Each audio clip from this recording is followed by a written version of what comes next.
So this video, we're going to look at a famous case, Marbury versus Madison. Before we do, I want you to picture two sets of two people. In the first set, we have the President of the United States and his Secretary of State. All right, so in the first group of people, we have the President of the United States and his Secretary of State. In the second group of people, we have the President of the United States and his Secretary of State. Right? So we have two sets of people. They hold the same positions, however. So in the first set, we have President Adams, right? President Adams, and his Secretary of State is Secretary Marshall.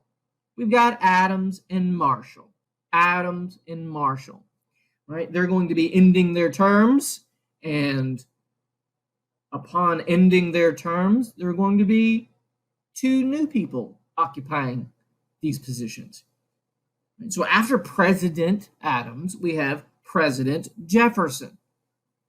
After Secretary of State Marshall, we have Secretary of State Madison.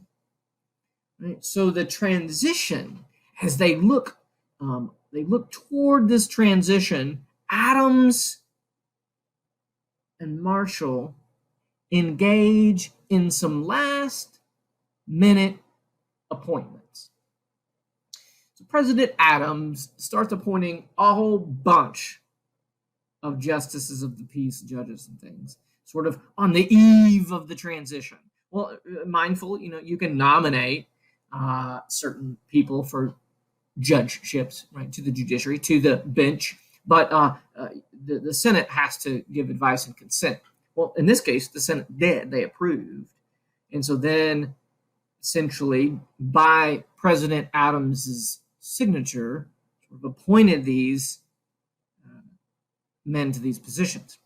And then once he signed them, sent them to Secretary of State, who had, we'll see, an absolute duty to affix the seal and record these. And you'll see that the Supreme Court says when that happened, when you affix the seal to that, it's a done deal. In fact, they said once the president signs it, all the discretionary acts are done. All the discretionary acts are done that really can't be reviewed by a court. But once that signature is attached, and he sends it to the Secretary of State, they're talking about the word shall, right? The Secretary of State shall do stuff. And we can hold people accountable for those kinds of things. So we have two sets of two people, a president and a Secretary of State. So on the eve of the transition, so currently, as I am recording this lecture, we have President Trump, who is about to finish up his 4-year term, and the next President-elect Biden, will take over as president. So you could imagine that President Trump is making all sorts of judicial appointments, and that's sort of on the eve of the transition. Right? This is not anything that's sort of crazy to imagine. So when President Jefferson comes to office, he instructs his Secretary of State, Madison, not to do something. Don't do this. What is it? Well, on the eve of this transition, all these appointments were signed and sealed, and then many of them were delivered. Some of them were not delivered. And poor William Marbury was one of those who had been appointed, nominated, appointed, and then commissioned to be a justice of the peace. He didn't actually get his commission delivered, not even a copy of it. Just didn't get around to it. So what should happen, typically, would be that the new Secretary of State would deliver these commissions and then move on with life. But President Thomas Jefferson told Secretary of State Madison not to deliver them. You can see that this was a political stunt. But Marbury didn't sit idly by. He went to the Supreme Court of the United States and said, hey, I want this. This isn't fair. Make them do it. And so we have Marbury versus Madison. Now, one thing I didn't mention is the Chief Justice who wrote this opinion, his name is Marshall. Chief Justice Marshall. You remember that name? Yes. He was the Secretary of State who affixed the seal. He was Adams' Secretary of State. So he's deciding this case, writing the opinion, along with the other justices, but he's writing the opinion, and he himself was the Secretary of State who affixed the seal. So that's very interesting. If you didn't catch it, please do. So let's look at this. This is just a little hat tip to Shakespeare, right, from last week. This is the opinion of the court.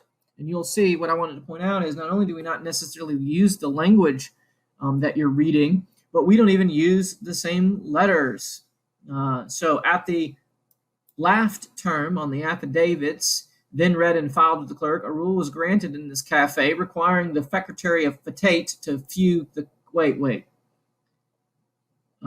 the F here is an S. So at the last term on the affidavits, then read and filed with the clerk, a rule was granted in this case requiring the Secretary of State to show cause, right? Now I'm gonna minimize this screen, and we'll go to something with a little bit more modern spelling. But same thing. Here's the opinion of the court. At the last term on the affidavits, then read and filed with the clerk, a rule was granted in this case requiring the Secretary of State to show cause why a mandamus should not issue, directing him to deliver William Marbury his commission as a justice of the peace of the County of Washington in the District of Columbia.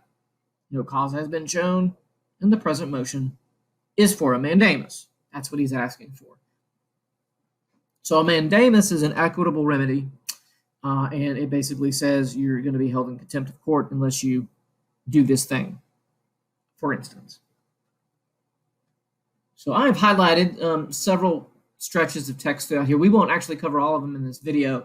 I have highlighted some key points that are important, but some of them we're going to take a look at. So this is sort of signposting. There are 3 questions, or to be specific, there's some sort of sets of questions, but 3 questions that this opinion is going to address and answer. And the first 2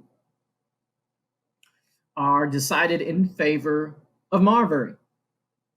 The final question not only is not in favor of Marbury, Marbury loses, but it is also foundational and seminal to American jurisprudence.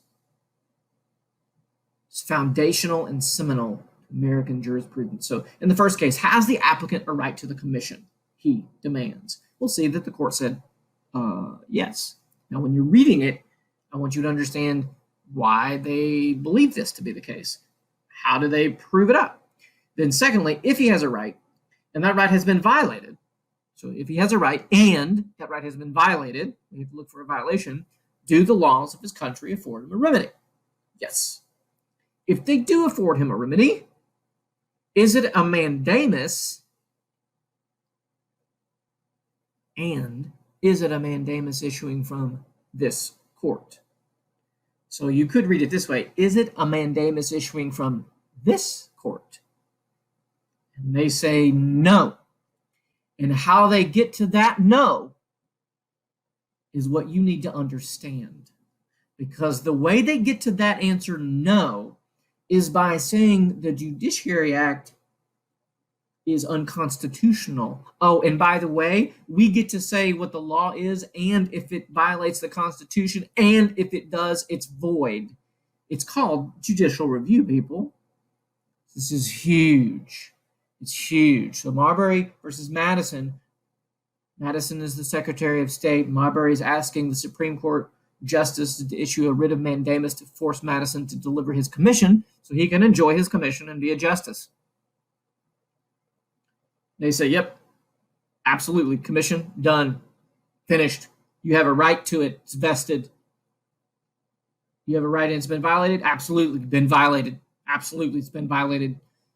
So if the laws of this country, and they do, afford him a remedy.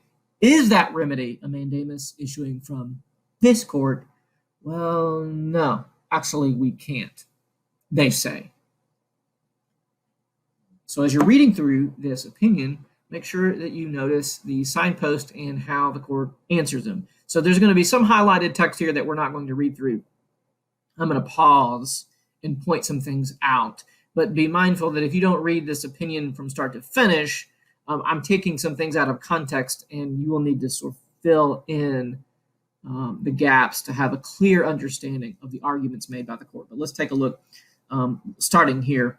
A commission for William Marbury as a justice of peace for the county of Washington was signed by John Adams, then president of the United States, after which the seal of the United States was affixed to it. Notice the passive language, right? Because he's the one who affixed that seal, and he leaves himself out of it. It's interesting. But the commission has never reached the person for whom it was made. So that's the context of this case. We'll see that part of the argument is that there are some things that can't really be reviewed by the court, such as the nomination. The president's fully voluntary is what they say here. In the president's personal discretion. He can nominate whomever he wants to. If he doesn't nominate someone you like, you can't go complain to the Supreme Court about it because it's in his discretion. And secondly, appointing the person is in his discretion, although they're very clear it can only be performed by and with the advice and consent of the Senate. But still, even if the advice and the consent of the Senate is there, still doesn't have to appoint them. Those are both discretionary and voluntary. But then the commission is different. Right? This language here, he shall. The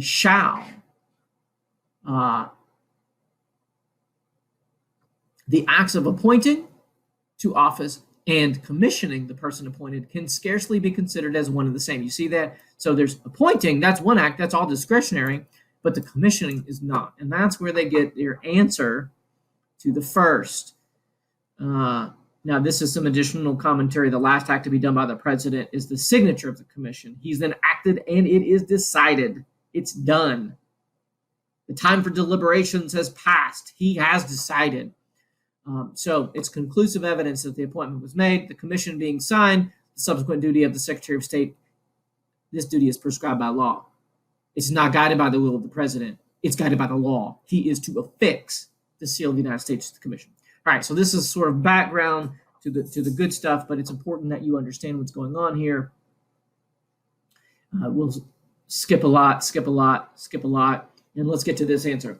It is therefore decidedly the opinion of the court that when a commission has been signed by the president, the appointment is made and that the commission is complete when the seal of the United States has been affixed to it by the Secretary of State.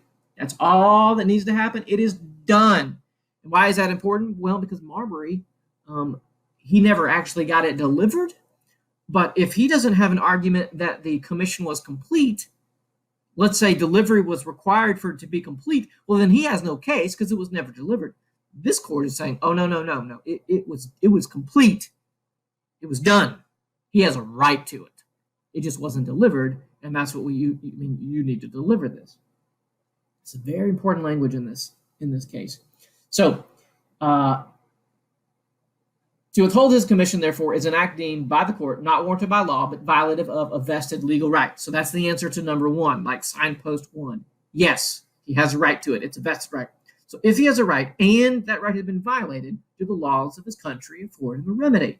This is very philosophical. They say, yes, the very essence of civil liberties certainly consists in the right of every individual to claim the protection of the laws whenever he receives an injury. So we'll see this number two. Yes, absolutely. Signpost number two question is answered in the affirmative. So then, having this legal title of office, he has a consequent right to the commission, a refusal to deliver which is a plain violation of that right, for which the laws of this country afford him a remedy. That's signpost number two and its answer. So finally, we move to the final. Now, I'm not going to go into this at all.